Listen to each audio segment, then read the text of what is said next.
Good afternoon. We're back with another episode of the Lord of the Rings LCG Progression Series, and today will be a card talk about the Mustering the Rohirrim adventure pack from the long extended party series of quests and adventure packs and cards. This is a free adventure pack available at the long extended party website.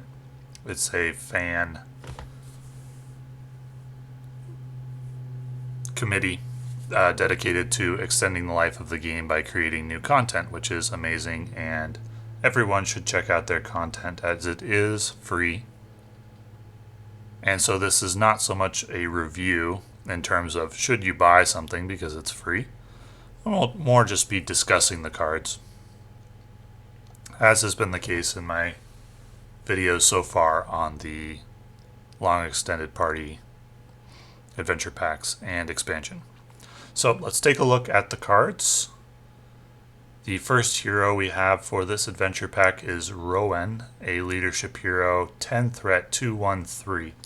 So it's been a while since I've done a card review. It may not have been a while since you, the viewer, have seen one of my card reviews, but I will remind everyone, just in case, that the things I am looking for in a hero to consider them elite are questing power, attack, defense, resource generation, or threat reduction. Those are the 5 qualities I'm looking for. I'm looking for a hero to be strong, exceptionally strong in one of those in order to include him or her in a list of elite heroes.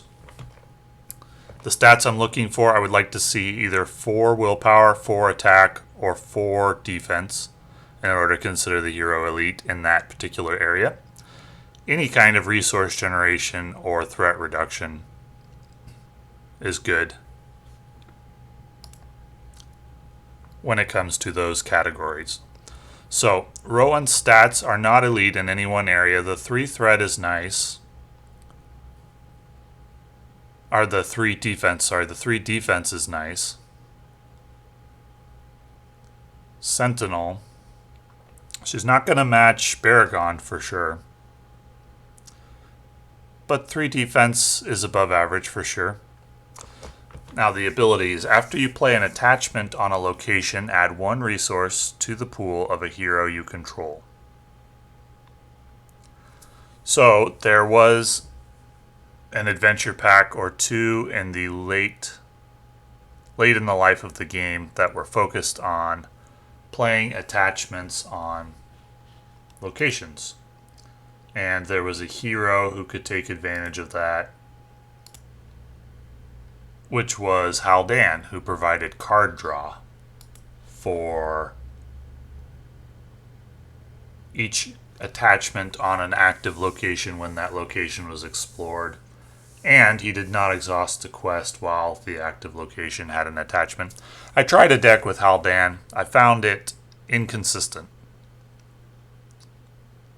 Generally, the most consistent decks are decks where the hero's abilities are self-contained, as in you don't need to get out any additional cards to make them good.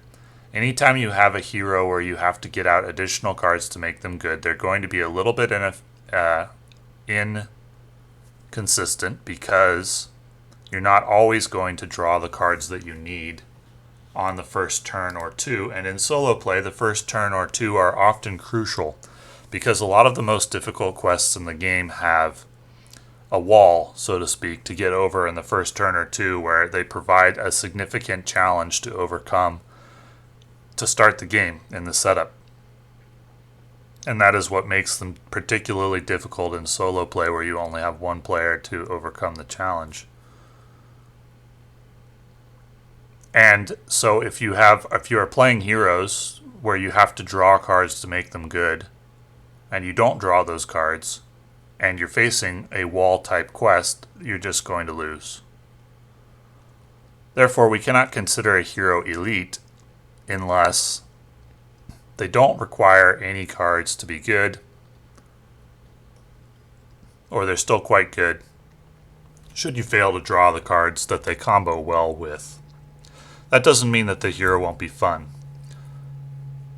to play, but that's a different conversation entirely. I usually focus on, is this card an elite card first, and then is it fun second? In the case of Rowan, with her ability to play off of attachments, she does add something to that deck. I would definitely include her in a deck with Haldan. Resource generation is great, and in this case, all you have to do is play an attachment on a location. And if I recall, in that deck, there are quite a lot of attachments you can play. You would probably be able to reliably draw an attachment to play most of the time and get some resource generation. It wouldn't really be resource generation since you have to play a card to get it. You'd really just be discounting the cost of the card. However, you're not always going to reliably have an attachment to play a card on. A lot of quests you wouldn't have a location out first turn. Some of them you will. Some of them you'll have a location that are immune to player card effects. So this ability is likely to be, it adds something to the playing attachments on locations deck, but it is not an elite ability. The quest action, choose a player to take control of the first player token. Each player can only be chosen once per game. Obviously, in solo play, that is useless.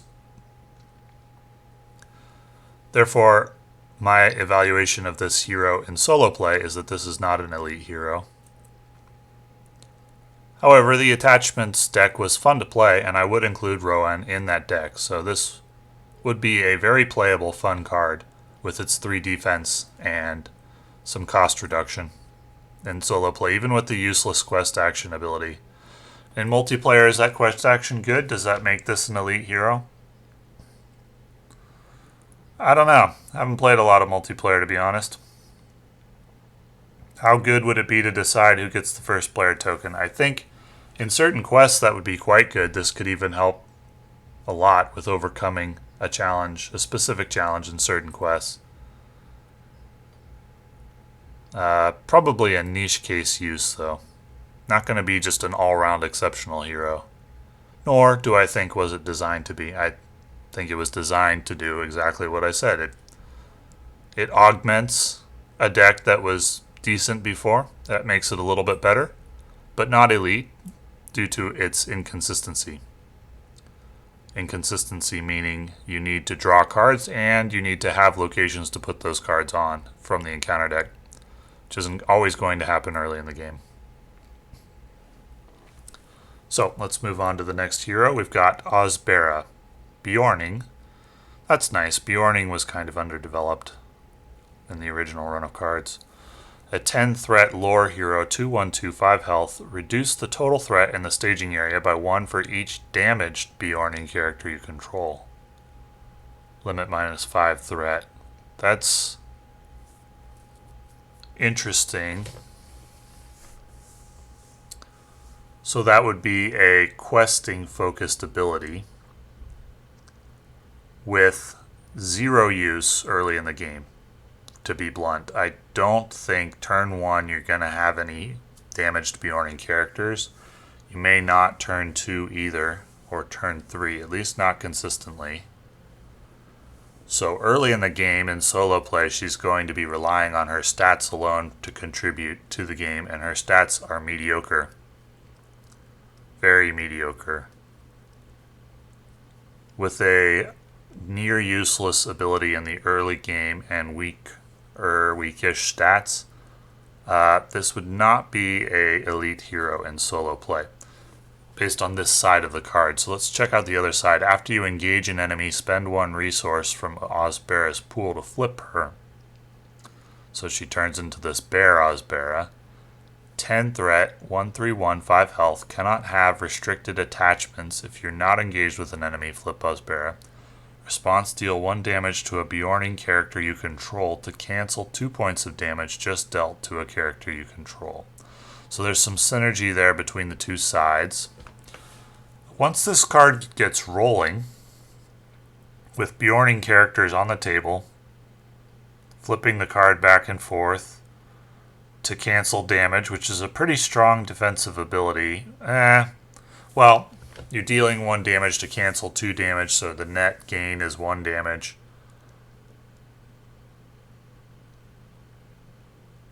Interesting. I think this would have been really strong at 3 points.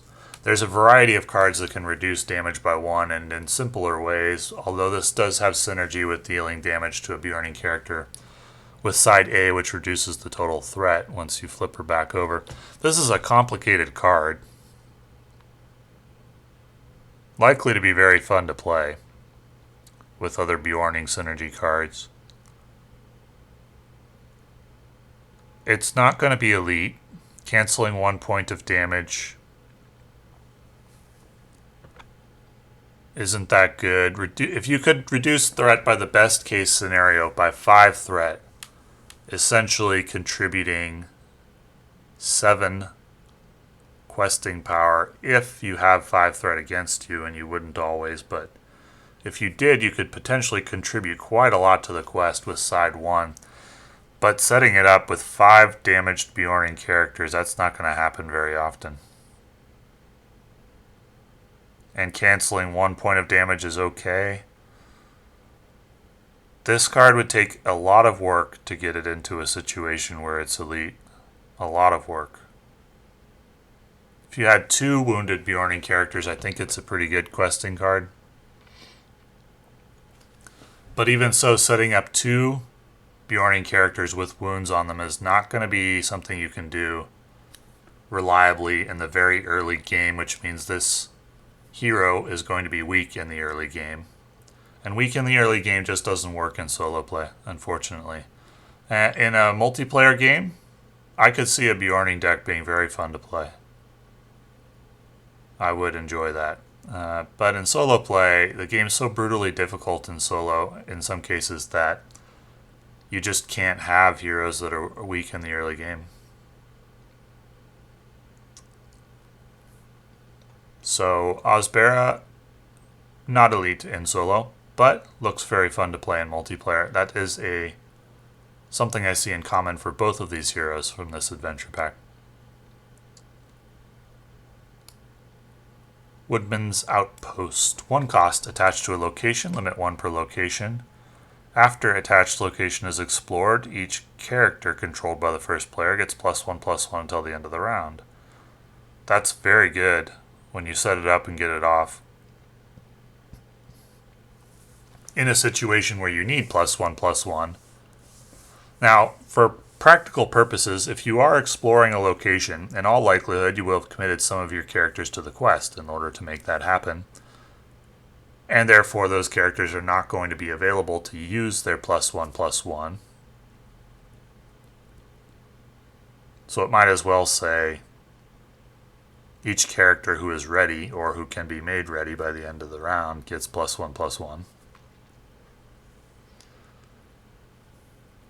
This isn't going to be that useful if you only have your heroes out. You're going to commit at least 1 to the quest in order to explore the location at all. Probably 2 if you only had your heroes out. Which means 1 hero gets +1/+1, maybe 2 until the end of the round. That's pretty weak. You need a few allies at least on the table to take advantage of this. I would say 2 allies would make this decent, bring it in line with other buffs that I consider good. 3 allies, this would be a great card. Now, if you need 3 allies to make this a great card, at least great in my opinion, then this is not an early game card, which means it's not an elite card. But it is a card that would fit well in the attach things to locations template with Rowan and Haldan. It makes that deck a little better, but again not elite, because what that deck needs to be elite is consistency. Lie of the Land. 1 cost, attached to a location. Exhaust a scout character to place 1 progress on attached location. If that location is not explored by this effect, you may attach Lie of the Land to another location. Exhaust a scout character to place 1 progress. That's a huge cost, it seems like.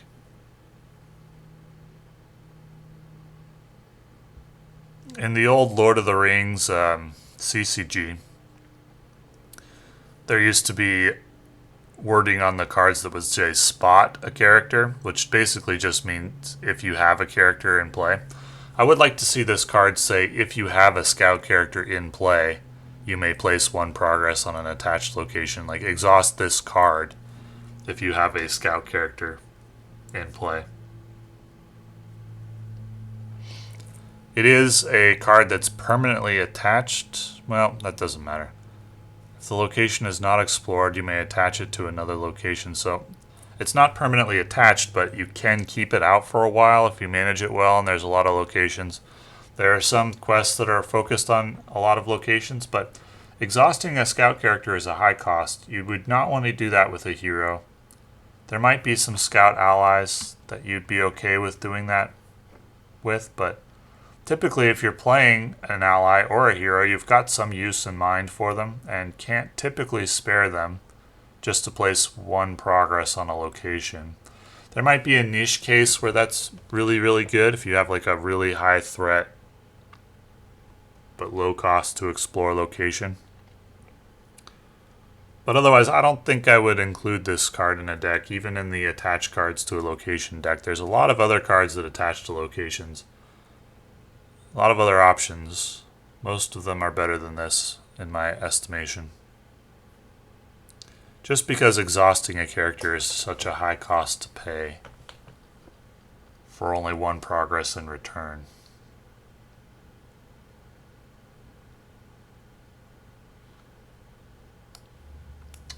Hunting Dogs, 3 cost, 2202, devoted. Cannot have attachments after a location with an attachment is explored. Ready hunting dogs. Okay, so it's understated. By understated, I mean you don't get 3 of any stat for your 3 cost. A well-statted card, I would say, has 3 cost, 3 willpower, or 3 cost, 3 attack. This does not have that at short, and it makes up for it with some action advantage. Now, I've talked in the past repeatedly about how I don't value action advantage very highly. And the reason is because unexpected courage for 2 cost will give you 1 action advantage every single turn for the rest of the game. If you get it out early or in a long quest, that can easily be 5 or 6 or 7 action advantages, which would put the value of a single action advantage at maybe half a resource, roughly. Could even be less.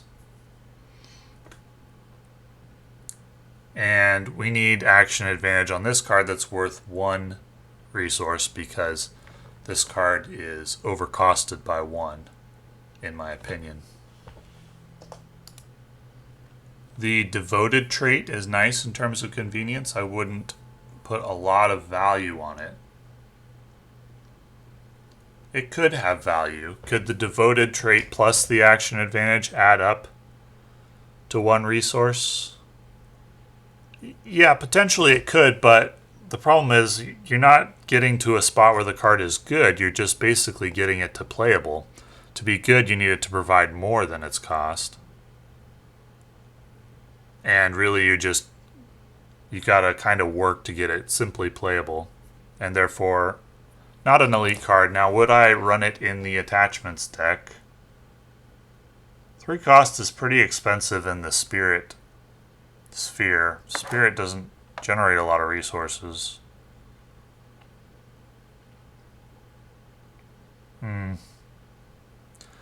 It might be a card that I would give a look in the attachment deck, though I wouldn't be surprised if I swapped it out fairly quickly. Mostly a fun card, I'd say. I don't think it makes the attachments deck significantly better. So far, the cards that do that are Rowan and Woodman's Outpost. Those do make the attachments deck better. Maybe not significantly, but better. Hunting Dogs I don't really think does anything, nor does it really hurt it. It's just more on the fun side, I would say.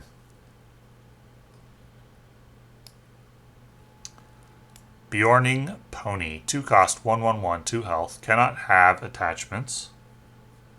After Bjorning Pony enters play, discard the top 5 cards of your deck. Then you may spend 1 tactics resource to add 1 of the cards discarded by this effect to your hand. So it's understated by 1, but you draw a card at the cost of discarding 4 cards. You're going to be really sad if you discard something you want. But I think I have to talk about this card along with the card next to it, Burna, because they have synergy together. So let's go over them together. Burna, 3 cost, 2/0/1, 3 health, also understated. Exhaust Burna and spend 1 tactics resource to put a Bjorning ally from your discard pile into play. At the end of the phase, if that ally is still in play or in your discard pile, shuffle it into your deck. So for 1 cost, you get the use of an ally for 1 turn. I've talked in the past repeatedly about not liking non-permanent effects. Cards that don't have an effect for more than 1 turn, or abilities that don't have an effect for more than 1 turn. They have to be really, really, really good before I'll consider them good. And this is a non-permanent effect on Burna. So the 2 cards together, you would play Bjorning Pony, spend a tactics resource, so it essentially costs 3 resources. You would get 1/1/1 in stats and you would draw 1 card. You would discard 4. If you discarded a Bjorning ally, you could have Burna spend a tactics resource. This combo is unwieldy to set up and overcosted. I would like to see these abilities not have a cost, a resource cost. Just simply say exhaust to put a Bjorning ally from your discard pile into play. Or after Bjorning Pony enters play, discard the top 5 cards of your deck.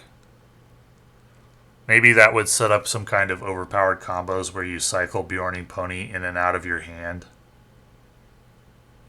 You could say like immune to player card effects to counter that, I suppose. But I don't think you will want to spend 2 tactics resources to make this combo happen. Tactics resources aren't able to come by, so you're talking about 7 tactics resources to set up this combo 1 time. Where you draw a card. You do get to choose the one that you added, that's nice. Then of the other 4, you put 1 Bjorning ally into play for 1 phase, not even a round, 1 phase. This costs too much, in my opinion. 7 resources is not easy to come by out of tactics. It's got Bjorning synergy with other Bjorning cards, but 7 resources, it takes a long time to save that up out of tactics, typically. And so this is going to be very undercosted in the early game.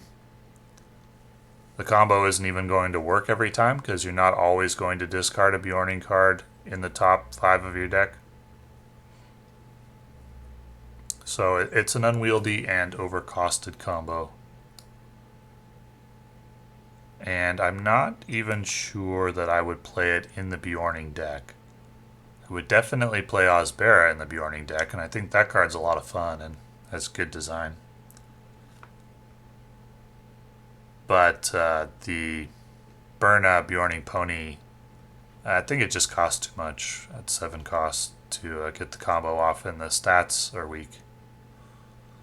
If we were talking about a card that was 2 cost for 2/2/2 stats, or 3 cost for 3/0/1, or even 3/1/1, well, that'd be a different story. But at 7 cost, counting the cost to use the abilities, that is too much for me.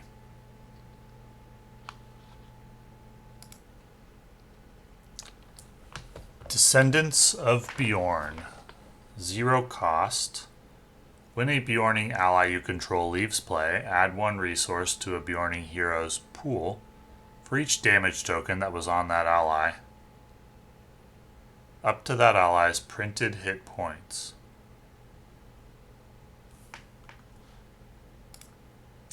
So I just mentioned about how that Bjorning combo costed a lot of resources, and maybe this is why.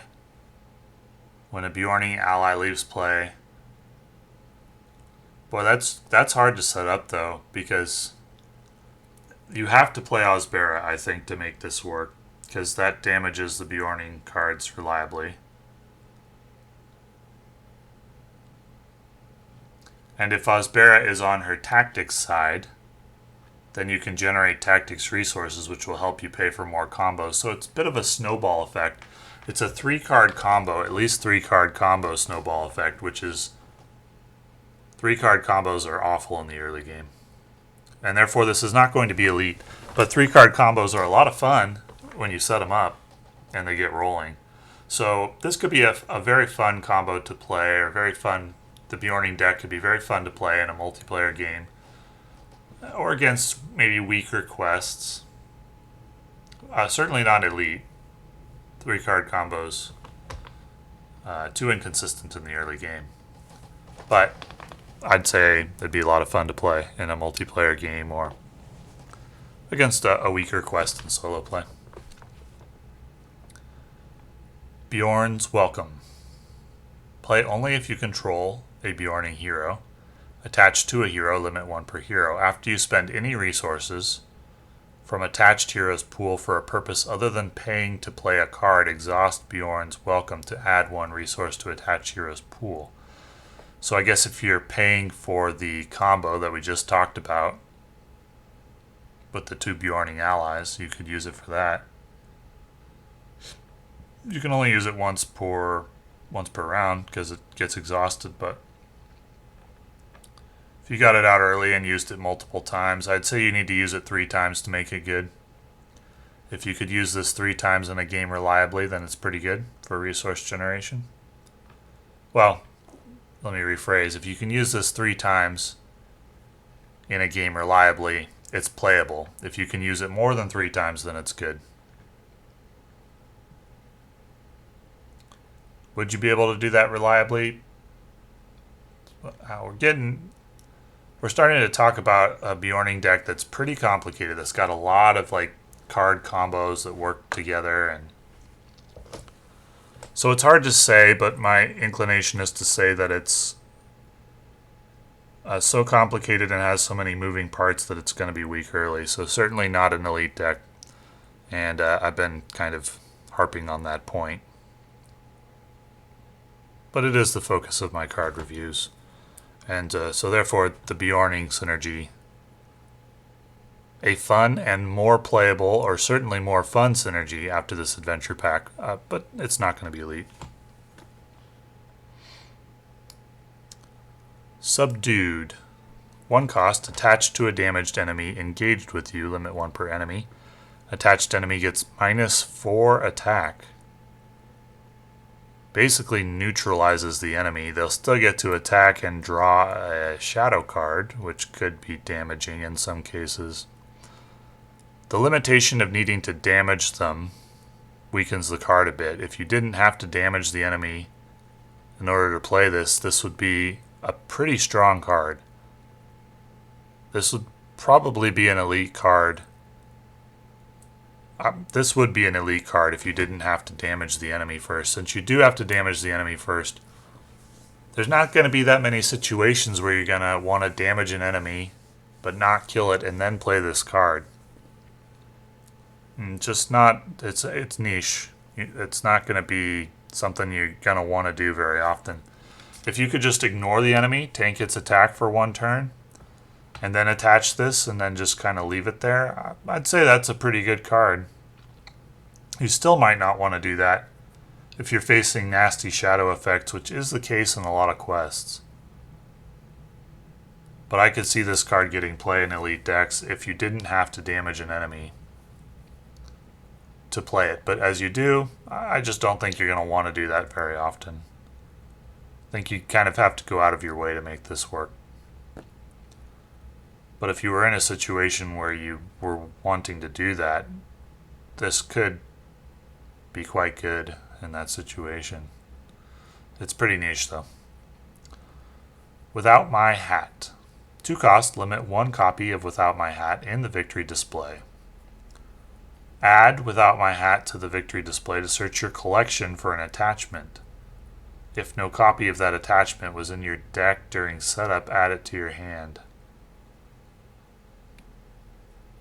Interesting. So this is a add versatility card where you can go get a card not in your collection for 2 cost. Not in your deck, I mean. I like this card a lot. But you only get to use it once per game. Which means if you want to play this reliably, you're going to be running 2 or 3 of them in your deck. And the others are going to be useless because you can only use one of them. So that negates some of the value. If it didn't have that, I feel like I've said that with a bunch of the cards in the adventure pack. They seem to be designed specifically not to be OP. To be fun, but specifically not OP. They have downsides that limit what would otherwise be an OP card. And I feel like that was probably done on purpose. And I have no issue with it. But in terms of evaluating cards to see if they're elite or not, Without My Hat is not going to be elite simply because you have to play dead cards in your deck to get it to work reliably, and dead cards are just awful. It's draw -1 basically if you draw it.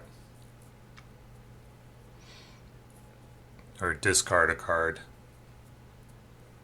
Unless you have something where you can still make use of extra cards, Spirit Glorfindel or something.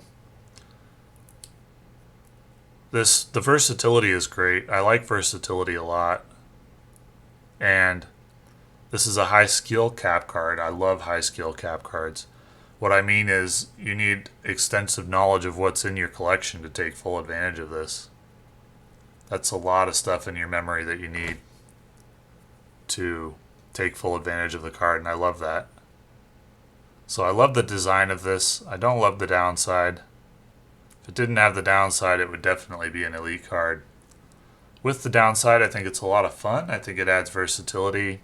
I think in certain decks where running extra copies of this card that are useless isn't that big a deal, this could be very playable.